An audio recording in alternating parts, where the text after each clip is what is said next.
আরে তোমরা ওই রকম বললেই তো হয় না, যাবো বললেই কি যাওয়া যায়? আমার বাড়ি থেকে বেরোনো কত ঝামেলা তুমি জানো। আর তাছাড়া আমাকে রোজ রোজ এক গাদা করে ওষুধ খেতে হয়। ওই ওষুধের টোপলা নিয়ে আমার কোথাও যেতে ইচ্ছে করে না। আরে তোমাকে কি এমনি এমনি আসতে বলছি? এমন ঘটনা তুমি যদি একবার নিজের চোখে দেখতে, তাহলে তোমার নাস্তিকপনা ঘুচে যেত চিরকালের জন্য। তুমি তো না ভগবান মানো না ভূত। কি দেখাতে চাইছো বলো দেখি, কি এমন জিনিস? কপালে থাকলে তবেই ও জিনিস চোখে পড়ে। আরে কি? না ছাড়ো, তুমি আসবে না যখন, তখন আর তোমাকে সেসব বলে কোনো লাভ নেই। রাখছি এখন, পরে কথা হবে।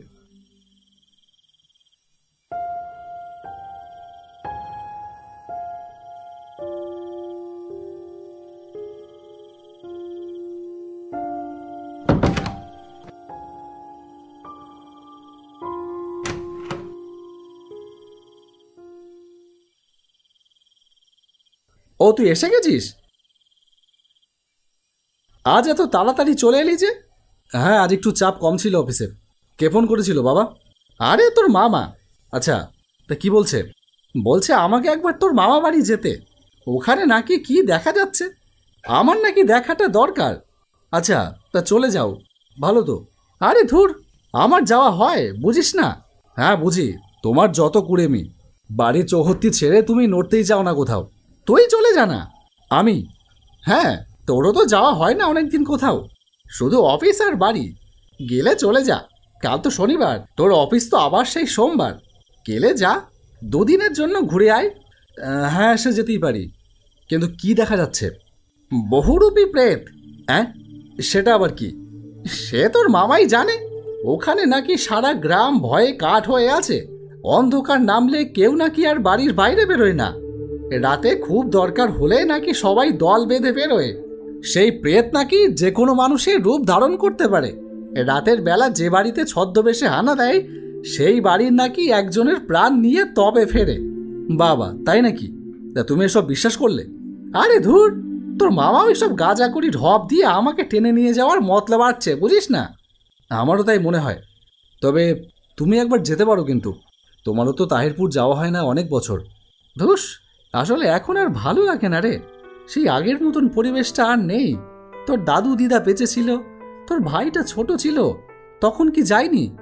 গিয়ে তো 3 দিন 4 দিনও থেকেছি। তোর দাদু দিদা আর নেই। তোর ভাইটা বিয়ে করে বউ নিয়ে অন্য শহরে চলে গেল। ওই বাড়িতে গেলে এখন কেমন শূন্য শূন্য লাগে রে, ভালো লাগে না। যাকে, তুই অফিস থেকে ফিরে এখানেই বসে গেলি, যা ফ্রেশ হয়ে নে, তোর মাকে বলি খাবার দিতে। খাওয়া দাওয়া সেরে আমার বিছানায় এসে বসে ফোন ঘাঁটছি, এমন সময় একটা খবরে চোখটা আটকে গেল। আমরা তাহিরপুরের বাসিন্দা নামে একটা ফেসবুক পেজ আমি বেশ কয়েকদিন ধরে ফলো করছি। সেখানে আজ কয়েক ঘন্টা আগে একটা পোস্ট করা হয়েছে, অজানা আতঙ্কে কাঁপছে তাহিরপুর। গত কয়েক মাস ধরে তাহিরপুরে রাতের বেলা হানা দিচ্ছে এক ছদ্মবেশী প্রেত। রাতের বেলা বাড়িতে কেউ একা থাকলে সেই বাড়িতে ছদ্মবেশে আসছে সেই প্রেত। বাবা, তাই নাকি? তারপর সেই বাড়িতে থাকা ব্যক্তির ঘাড় মোটকে মৃত অবস্থায় পড়ে থাকা শরীর পাওয়া যাচ্ছে বাড়ির ভেতর থেকে। কোথা থেকে সে আসছে তা কেউ জানে না। ইতিমধ্যেই তাহিরপুরে বেশ কয়েকজনের মৃত্যু ঘটেছে এই প্রেতের হাতে। আপনারা যদি কেউ এই ঘটনার সাথে পরিচিত হয়ে থাকেন তবে অবশ্যই কমেন্টে জানান। না, এইবার তো ঘটনাটাকে উড়িয়ে দেওয়া যাচ্ছে না, তার মানে তো সত্যি সত্যিই কোনো ব্যাপার আছে। না, মামাকে একবার ফোন করি তো। হ্যালো মামা। হ্যাঁ ভাগ্নে, বল। মামা, আমি এইমাত্র তাহিরপুরের ঘটনাটা দেখলাম ফেসবুকে। কি ব্যাপার বলো তো? যা শুনছি সব কি সত্যি? আমি নিজে কখনো দেখিনি বুঝলি, কিন্তু এখানে অন্যান্য অনেকেই দেখেছে নাকি। এর আগে 2জন মানুষ মারা গেছে গত 1 মাসে। সে বড় আশ্চর্যজনক মৃত্যু, ঘাড় মটকানো, এক এক বিভৎস ব্যাপার। তুমি বাবাকে আসতে বলছিলে কেন?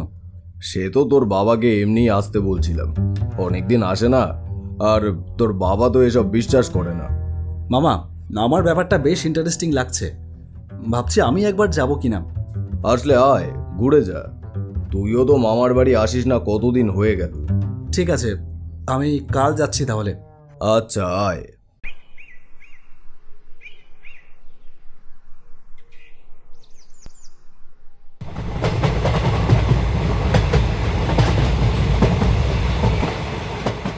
ভেবেছিলাম সকাল সকাল বেরোবো, কিন্তু তার হয়ে উঠল না।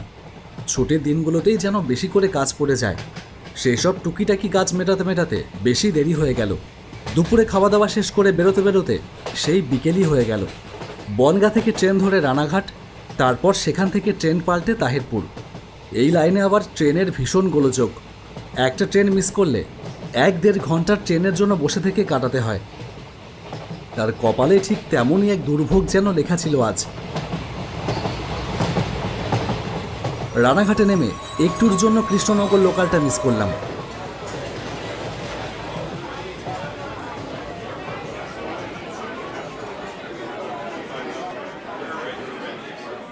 তারপর 1.5 ঘন্টা ঠায় বসে থাকবার পরে এলো পরের ট্রেন।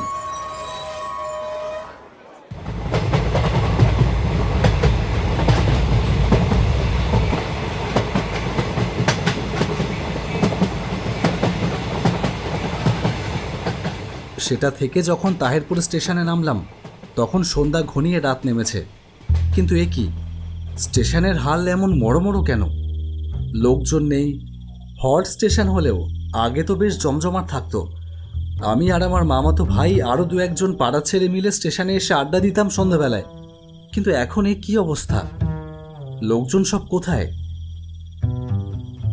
তাহলে কি ওই ছদ্মবেশী প্রেতের ভয়ে সব সন্ধ্যাবেলায় ঘরের ভেতর গিয়ে ঢুকেছে? তাই তো মনে হচ্ছে। কিন্তু রাস্তায় যদি কোনো কিছু না পাই তাহলে মামার বাড়ি যাব কি করে?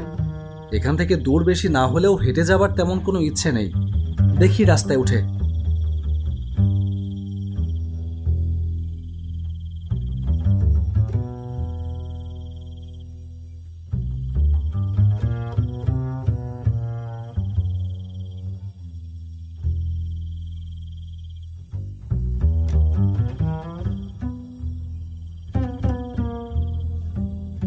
রাস্তায় উঠে দেখলাম আমার সন্দেহ নেহাত মিথ্যে নয়।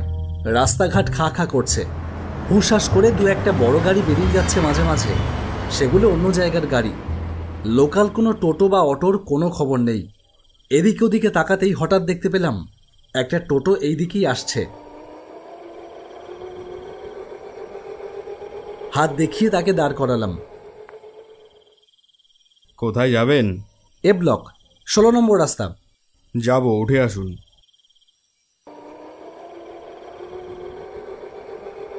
টোটোয় বসে চারপাশের দিকে চোখ গেল। এক প্রেতের ভয়ে কেমন কুকড়ে আছে গোটা কলোনিটা। ভাবা যায় এই সন্ধে রাতের দৃশ্য নাকি এইরকম। এই টোটোওয়ালাটাকে কেমন যেন চেনা চেনা লাগছে। কোথায় যেন দেখেছি মনে হচ্ছে। দাদা কোথা থেকে আসছেন? এই এলাকার মানুষ বলে তো মনে হচ্ছে না। না না, আমি এখানকার না। আমার বাড়ি বনগাঁয়। এখানে আমার মামার বাড়ি, ওখানেই যাচ্ছি। তা বলছিলাম যে তাহিরপুরের খবর জানেন তো? হ্যাঁ, শুনেছি কিছুটা। তবুও এই রাতের বেলা এলেন কেন? রাস্তাঘাটে একটা লোক দেখতে পাচ্ছেন? সব ভয়ে সিদিয়ে রয়েছে। হ্যাঁ, তাই তো দেখছি। খারাপ লাগছে ভীষণ। এই ব্যাস ব্যাস, এইখানে দাঁড়াও। টোটোর ভাড়া মিটিয়ে মামার বাড়ির দিকে গেলাম। মামার বাড়ির দরজার সামনে দাঁড়িয়েই দেখলাম দরজাটা ভেতর থেকে বন্ধ। মানে মামা বাড়িতে নেই। এই সময় মামা আবার গেল কোথায়? এই লোকটার ফুকফাক করে বেরিয়ে যাওয়ার ব্যারামটা আর গেল না। দেখি একবার ফোন করে। হ্যালো, হ্যাঁ আমি চলে এসেছি। তুমি কোথায়? আমি একটু বাজারে এসেছি রে। দরজা খোলা আছে, তুই জোরে ঠেলা দে, খুলে যাবে। বস, আমি এক্ষুনি আসছি। ঠিক আছে, রাখো।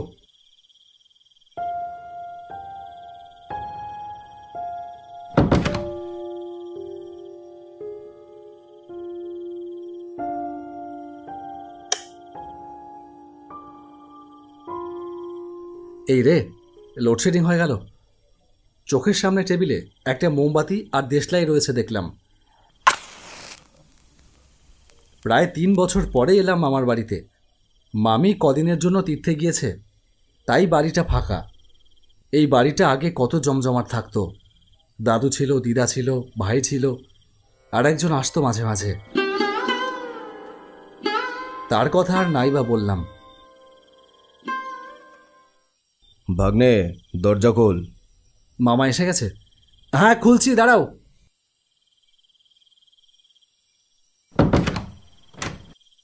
কোথায় গেছিলে এই সন্ধ্যাবেলা? এই সময় কেউ নাকি বাড়ি থেকে বেরোচ্ছে না। তুমি কোথায় গেছিলে? ওই ছিল একটু দরকার। তুই কেমন আছিস বল? ভালো আছি, তুমি ভালো আছো তো? হ্যাঁ ভালোই। এ কি গলায় ওটা কি পড়েছিস? এটা এটা আমাদের বিশু ঠাকুরের দেওয়া রক্ষা কবচ। এটা থাকলে কোনো অপশক্তি ছুতে পারে না। ধর, ওসব ফালতু কথা, খোল ওসব। না না, খুলবো কেন? তুমি এসো, খাবার দাবার কি আছে দাও, খিদে পেয়েছে খুব। হ্যাঁ দিচ্ছি।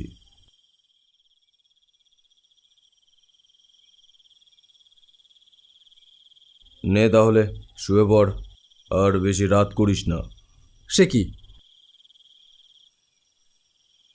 এখন সবাই রাত 8টা বাজে, এখনই শুয়ে পড়বো মানে? মানে আর কি, শুধু শুধু জেগে বসে থেকে আর কি করবি? শুয়ে পড় তাড়াতাড়ি। তুমি না আগের থেকে অনেক বদলে গেছো মামা। আগে আমি আসলে নিজেই বকবক করে রাত 10টা-11টা বাজিয়ে দিতে, আর এখনই রাত 8টার সময় আমাকে ঘুম পাড়িয়ে দিতে চাইছো। কত বছর পরে এলাম, কত কথা আছে তোমার সাথে। সেসব কথা না হয় কাল সকালে হবে। এখন আমিও খুব ক্লান্ত, আমিও ঘুমোবো। আর তুই শুতে যাওয়ার আগে মনে করে তোর ওই গলার তাবিজটা খুলে শুস। কেন বলো তো? আমার এই তাবিজ তোমার কি ক্ষতি করেছে? আসার পর থেকে দেখছি এটা খোলাবার জন্য তুমি বড় বেশি ব্যস্ত হয়ে পড়েছ। কি ব্যাপার বলো তো? ব্যাপার তোকে পরে বোঝাবো, আগে ওটা খোল। খোল বলছি, খোল। মামা মামা, তোমার মতলব আমার সুবিধার লাগছে না।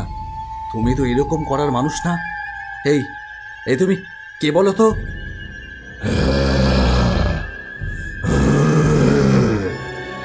তাবিজটা খোল, খোল বলছি, তাবিজটা খোল।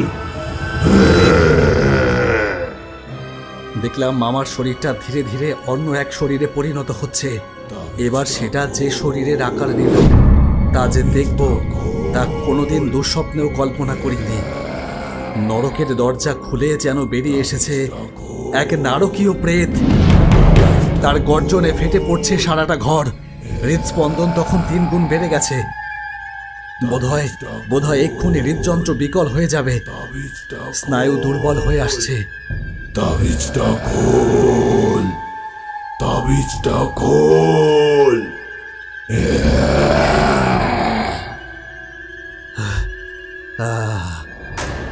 আর সজ্ঞানে থাকতে পারলাম না। জ্ঞান হারিয়ে মেঝের ওপর পড়ে গেলাম।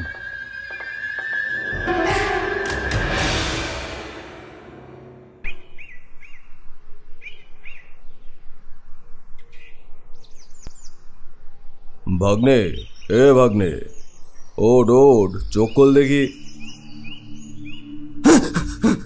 আরে আরে কি হলো? আমাকে দেখে ওরকম ভিমড়ি গেলি কেন? পুরো ব্যাপারটা বুঝতে আমার কয়েক মুহূর্ত সময় লাগলো। কাল রাতে যে এসেছিল সে আমার মামা ছিল না, সে ছিল ওই বহুরূপী প্রেত। আর এখন সকালবেলায় আমার সামনে যে বসে আছে, এ আমার সত্যিকারের মামা। কি ব্যাপার বল দেখি, কি হয়েছিল? আমি ফিরে এসে দেখলাম তুই মেঝের উপর পড়ে রয়েছিস। ডাকাডাকি করলাম, তবু উঠলি না, তাই বিছানায় নিয়ে এসে শুইয়ে দিয়েছিলাম। কাল রাতে যা দেখেছি তার সবটাই মামাকে খুলে বললাম।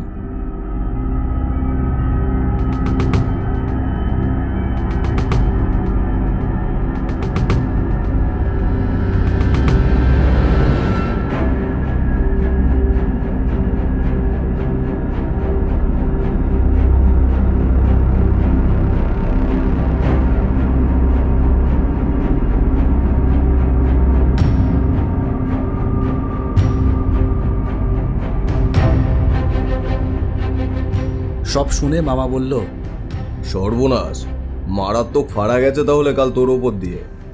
বিশু ঠাকুরের দেওয়া এই তাবিজের জন্য সেই প্রেত তোর কোনো ক্ষতি করতে পারেনি। সত্যি ধন্য তোদের বিশু ঠাকুর। অদশী পুষ্প বর্ণাভ্যাং সুপ্রতিষ্ঠাং সুলোচনম নবযৌবন সম্পূর্ণানাং সর্বাভরণ ভূষিতম সুচারুদাসনং তদ্বৎ পীনোন্নত পয়োধনম ত্রিভঙ্গস্থান সংস্থানাং মহিষাসুরমর্দিনীম।